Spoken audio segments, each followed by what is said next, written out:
Hello guys, welcome po ulit sa bagong episode po ng ating YouTube channel na Pinoy in Australia. So sa araw po ito, ang gagawin natin, ikakabit po natin yung crankshaft position sensor ng Nissan X-Trail. Dumating na po siya. So tingnan po natin kung ano mangyayari pag pinilitan natin yung pyesa.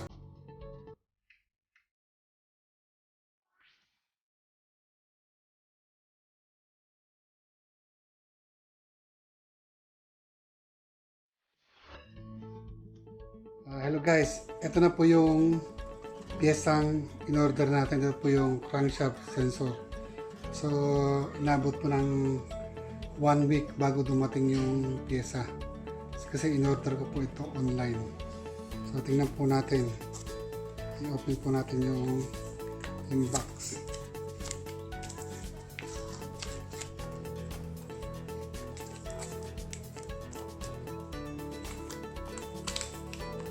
Tingnan ang pagkakabalot nila.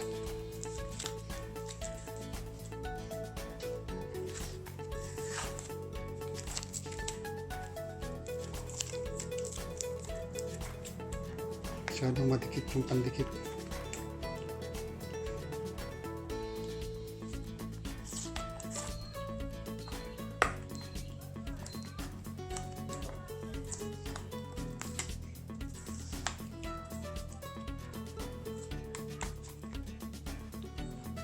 Kailangan natin ng panghiwa at hindi pagkakabalot.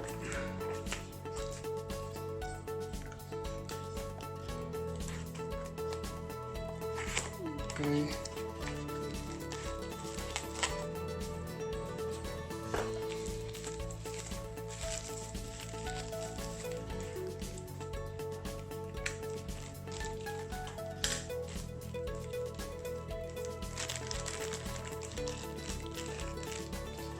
So, ito po siya guys. Ito po yung bagong crankshaft sensor. So, dito po dumadaan yung ngipin ng crankshaft. Ito yung nagbabasa.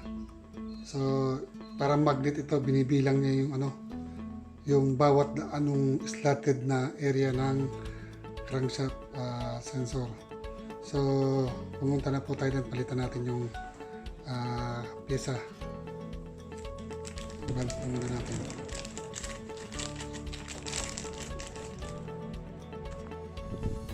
So guys, kapag papalit natin yung sensor, ang mga parte ng sasakyan na kailangan natin tanggalin, itong air filter housing cover, ito sensor, mass airflow sensor, ito pong clamp at saka itong clamp na to. So pag natanggal natin itong buon to, magkakaroon tayo ng access dun sa crankshaft sensor sa likod ng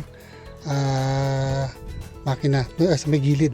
Balik pag nakaharap po tayo sa may makina, sa may sasakyan, andun po siya sa likod, nakatago dun sa likod. Doon siya nakatago sa likod ng malapit sa firewall. So, tatanggalin po natin ito. Yan. Isa. So, ano lang yan, 4.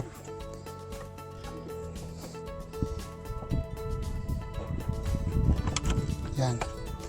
Tapos ito.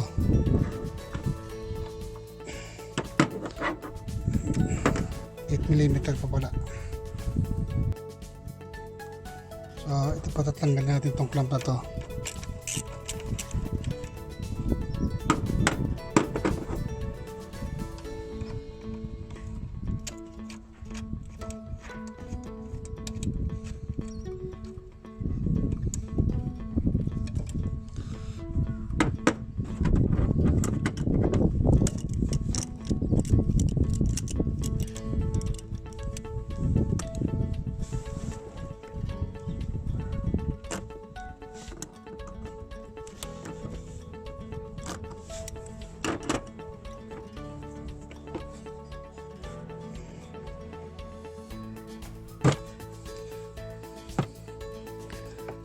Okay pa yung hose natin, malambot pa.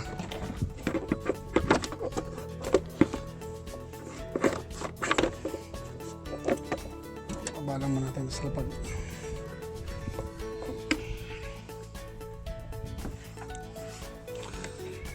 So, buksan natin ilaw. Ayan po yung look, dyan po sa likod na yan po pwesto ang dyan sa gilid na po na yan. So, hindi na po natin makukuha ng video yung pagtanggal kasi hindi po kakasya yung camera. So, pag napalitan na po natin yung pyesa, so ipakikita ko po sa inyo yung magiging resulta pag in-scan po natin. Mawawala po yung fault code at mag-i-start na po ng maayos yung sasakyan. So sa pagtanggal po nito, dudukutin po yan doon sa may likod. Kailangan may tungtungan para maabot. Medyo mahirap po talaga guys na kunan siya ng picture kasi tagon-tago siya. So maaari ito rin, tatanggalin ko rin to para maka-access ng maayos yung kamay ko, makapasok na maigi para maabot ko yung pyesa. Kasi pag nahaltak-haltak to, baka masira itong throttle position sensor. Basang buo na po ito. Sama-sama na ito yung motor at saka yung pinaka-sensor niya sa loob. Sensitive po kasi itong throttle position sensor itong Nissan. So hintayin nyo na lang po guys yung karugtong. So guys, ito po yung pyesa na natanggal natin. Ito po yung GNY ng Nissan X-Trail. So yung binili ko sa online, ito po siya. So magkaiba sila ng huges. So pero itatry po natin yan kasi nakalagay naman doon sa spec ng nung pyesang ito, pang Nissan X-Trail siya. Tingin ko naman wala naman tatamaan to kasi ang alam ko ang bumabasa sa sensor ito pong dulo niya, ang pinakatip niya ito, hindi ito. Ang alam ko yan yung dulo na yan. So ikakabit po natin, tapos pagkakabit tingnan natin kung uubra itong pyesang to.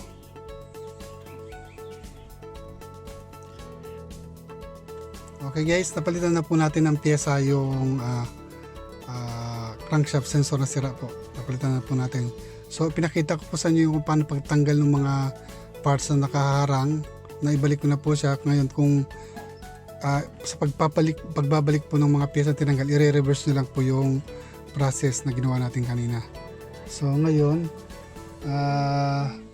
nag-i-scan po yung tools sa fault nya. Nasa 54% pa lang po yung na-i-scan niya. Ayan, 54%.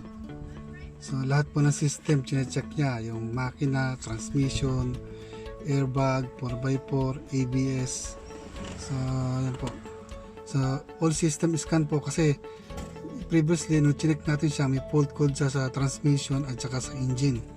So kailangan i-scan natin lahat siya para ma-delete po natin, tapos i-start po natin. Pag start po natin at hindi na bumalik yung fault code, ibig sabihin fix na po yung problema. So 66%. Sa sasakyan na po ito, medyo mabagal yung pag-i-scan niya. So depende po kasi sa sasakyan na ini-scan niya. Sa ibang unit, sa ibang brand, mabilis siya mag-scan.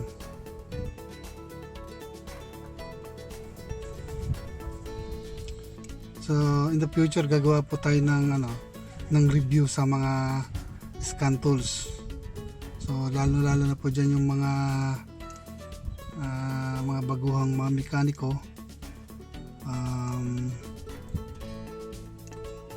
Ibang-iba yung mga mekaniko kailangan po talaga ang scan tools. So bibigyan po natin sila ng ideya kung ano pong tamang scan tools ang kailangan nila. Depende po doon sa pangangailangan nila. Kasi ang mga scan tools po, may kanya-kanyang capacity po yan sa pagdadiagnose ng sasakyan. Kapag ang scan tools mo nagwo-worth lang ng mga $100, huwag niyo pong asahan na lahat ay magagawa niyan. So kung medyo maganda-gandang brand po ang kailangan nyo, yung talagang halos lahat ay nagagawa na gaya ng nagagawa ng mga genuine na scan tools no, sa mga dealership. Nagko-cost po siya ng mga 3,000 pataas. Yun po yung pinakamaganda, yung mga snap-on. So i-review po natin yung mga capability ng mga snap-on. So yan po 100% na po siya. Tingnan po natin yung naging 8 yung fault code niya ngayon sa engine. So kasi nakalimutan ko kanina i-turn off yung susi. Pinagbubunot po natin yung sensor, yung mass airflow sensor at saka throttle body position sensor. So maaari siguro kailangan natin mag-relearn pagkatapos na ito. So i-view po natin. Yan ang problema kapag nakalimutan na bunot, i-off yung susi tapos nagbunot ka ng mga sensor, magre-record po siya ng fault code.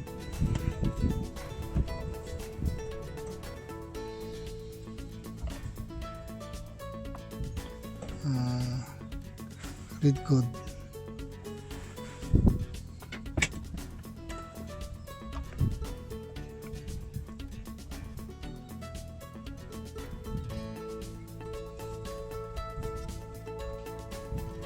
Ayun. Ito po yung original crankshaft position sensor, ETC actuator,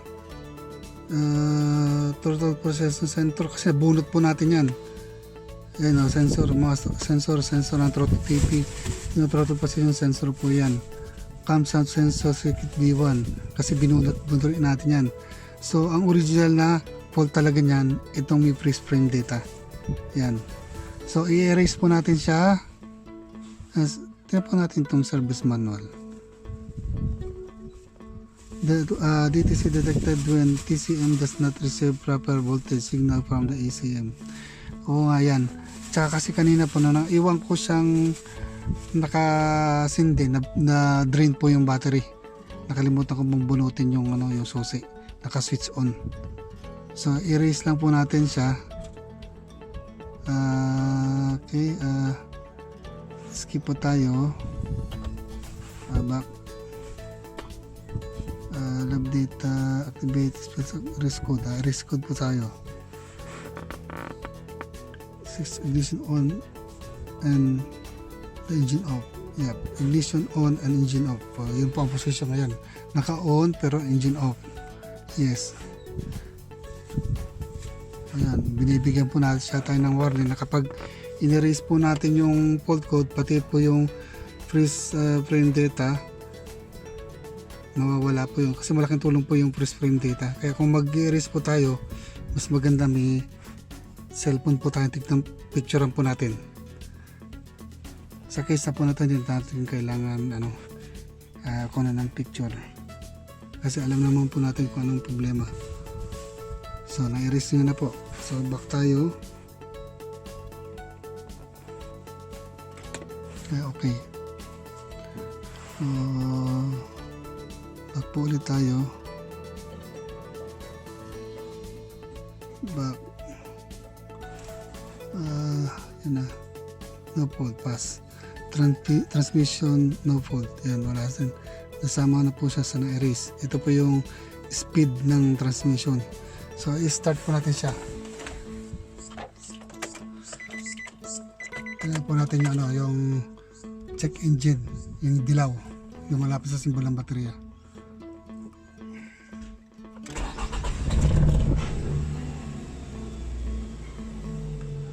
Okay po, nawala na po yung check engine. Ibig sabihin po, ayos na ang problema. So, yung nakita nyo po yung piyesang ginamit po natin aftermarket. So okay lang po yon. Hindi siya totally pareho dun sa original, pero gumagana po siya kasi nasa spec po naman dun parts na yun na para sa sasakyan na po siya dito. Okay lang po yung piyesa na yun kasi yung piyesa na yun gawa po dito sa Australia yun. So ang quality po nung parts na yun maganda po. Hindi po siya galing China. So made in Australia po siya. So wala po tayong dapat ipangamba. Kasi dito naman sa Australia, gumagawa naman po sila ng mga pyesa ng sasakyan. Kaya nga lang po yung ibang mga company lumipat po sa Australia, sa China kasi mura po ang manpower doon. Pero sa ngayon dahil nagkaroon na po ng problema ang Australia at saka ang China dahil nga po dito sa COVID, ngayon ang Australia ay nagsisimula na pong i-pull out yung iba nilang business sa China, na siya rin pong ginagawa ng Japan at US. Sana po talaga tanggalin nila lahat ang mga business sa China para ma-stop na po yung pagiging bully niya. Kasi kapag ang economy po ng isang bansa gaya po ng China ay nagbo-boom at pati ang military niya ay umuunlad, andyan po naging abusado na po sila. Kaya ganyan po nangyari dati sa Japan at saka sa Germany. Nung gumanda ang ekonomiya niya, pinalakas silang military nila, yun, nagsimula na sila manakop ng manakop. So sana panalangin na lang po natin na mag-start po na mag-pull out yung mga big business sa China. Sana po maambunan po ang Pilipinas, lumipat po sa Pilipinas yung mga malalaking kumpanya na aalis sa China. So ito po, patayin po ulit natin, tingnan po natin kung ano magiging performance. Ay tanggalin po muna natin pala yung charger.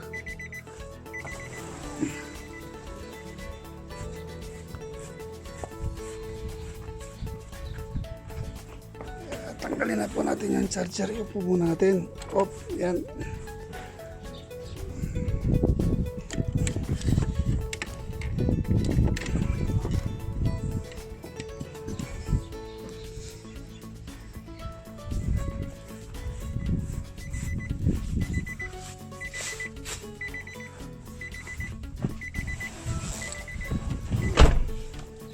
Tingnan po ulit natin ano. Yan, on. Tingnan po natin yung check engine kung babalik. Normal na po ang cranking niya. Hindi na po ganun kahaba. Hindi gaya ng unang video natin, yung part 1, napakahaba po ng cranking. So, i-diagnose po ulit natin. So, ayan po. No fault. Wala pong nagre-rehistrong ang fault sa transmission tsaka sa engine. Dati meron po. So yung problema po natin ngayon, fix na po siya. So plano ko po sanang ipakita sa inyo kung paano i-check yung integrity ng wiring, pero dahil sa sobrang sikip po ng location ng parts na pinalitan natin, hindi po natin siya basta-basta ma-check. Ayaw ko naman po tanggalin tanggalin yung plug ng ECM, kasi doon lang tayo madali magkakaroon ng access sa plug ng ECM, pero hanggat maaari ayaw ko pong galawin yung socket niya. Kung maganda lang sana yung pwesto ng crankshaft sensor, madali tayo maglagay ng back pin sa likod niya. Tapos ito test po natin, sana gagawin po natin, pero sa kondisyon po na itong sasakyan to, napakahirap pong i-access. Kaya po nang sabi ko sa inyo, ni-research ko na po itong Hong Nissan X-Trail. Kapag nagkaroon ng fault code siya ng crankshaft sensor, automatic po yung parts na yon, yung crankshaft sensor na po ang fault, ang may problema, ang may defect. Madalang po ang Nissan X-Trail na magkakaroon ng problema sa integrity ng wiring. Yung halimbawa po, magkaroon ng putol yung wire. Maaari kung maraming daga doon sa area nyo, yun. Dito sa lugar ko, wala naman pong daga. Wala pong mangangat-ngat. Malinis po itong engine bay ng sasakyan ko. So kaya sigurado po ako 100% na walang problema ang wiring ko. So nakikita nyo lang po, ayan na. Wala na po yung check engine nakalagay doon sa may dashboard, na wala po. Pati po sa scan tools, ayan, wala pong fault. Ayan, yung naka-highlight po ng blue, engine pass, no fault. So itry pa po natin isa pa bumbes. Patayin po natin yan. Yan po natin, start. So ang bilis po mag-start. Hindi na po siya long cranking. So fix na po yung problema natin. Ayan po guys. Yung dating issue po, pag in-erase mo yung fault, yung crankshaft sensor fault sa engine at saka yung sa transmission, once na i-crank mo siya ulit, pagkatapos po ng pag-erase, babalik po kaagad yung fault. So talaga may problema po yung pyesa. So sana guys, may natutunan po kayo. Kung nagustuhan nyo po itong video na to, click nyo lang po yung thumbs up, i-like nyo po yung video, tapos mag-subscribe na rin po kayo sa channel natin sa YouTube para tuwing mag-upload po tayo ng bagong video, may ma-update po kayo. So hanapin nyo na lang po yung channel natin sa YouTube na Pinoy in Australia. So marami po tayo na i-post doon, hindi lang po sa paggawa ng sasakyan, pati po yung nagbigay po tayo ng tip kung paano makapasok sa Australia, paano po magkano po mga bilihin dito. So yung mga interesado pong pumasok dito sa Australia, andun po, mabibigyan po kayo ng idea. Pero sa ngayon po, yung mga may planong pumasok dito sa Australia, ikinalulungkot po namin, ang Australia po ay naka-lockdown sa mga ibang bansang gustong pumasok rito. So nakakapasok lang po dito sa Australia ay yung mga permanent resident at saka may working permanent resident at saka citizen po. Yun lang po nakakapasok dito. Pero meron pong nakapasok dito na galing po sila sa Singapore before na magkaroon po ng COVID lockdown dito sa Australia. Nakapag-apply na po sila ng permanent residence. So nag-apply po sila ng permanent residence sa Singapore at saka yung pamilya na sa sa Pilipinas. Nung ma-approvean po yung permanent residence nila, nakapasok po sila.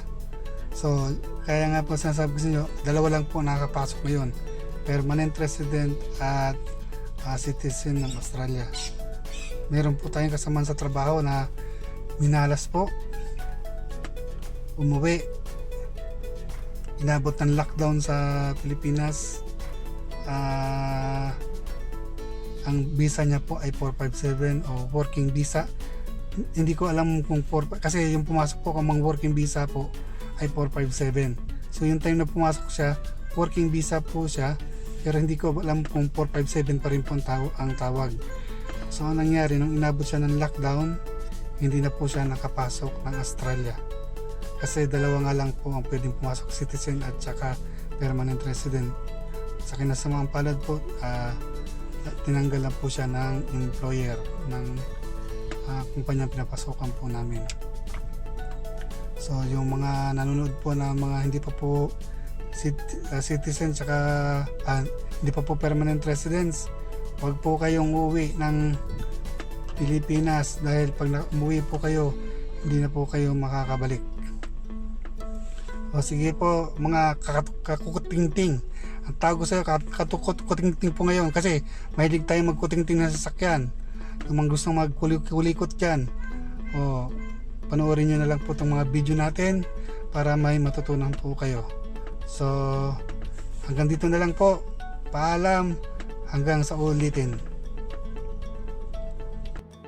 Kung nagustuhan nyo po itong video na to, paki-press lang po ang subscribe button para tuwing po na may i-upload akong video ay manonotify po kayo. Paki-press na rin po ang like button.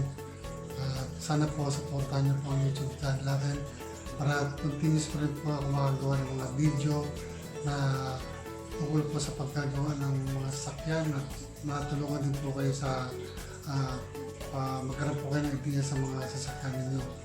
At hindi lang po sa mga owners ng mga sasakyan, pa rin po yung mga bagong mga mekaniko, yung mga gusto po matuto sa pag-troubleshoot. Ito po yung video na para sa inyo. Saka yung mga gusto rin po makarating na Australia, meron po tayong mga video na ginawa makakatulong po sa inyo kung gusto niyo po makarating sa Australia. Pero sa ngayon po, Hanggang idea lang po may bibigay ko sa inyo kasi lock lang po ang Australia ngayon. Pero once na nag-open na po, yung mga idea na ibigay ko doon sa video, magagamit ko po yun. So sige po, sa susunod, kita-kita na lang po tayo. Ciao!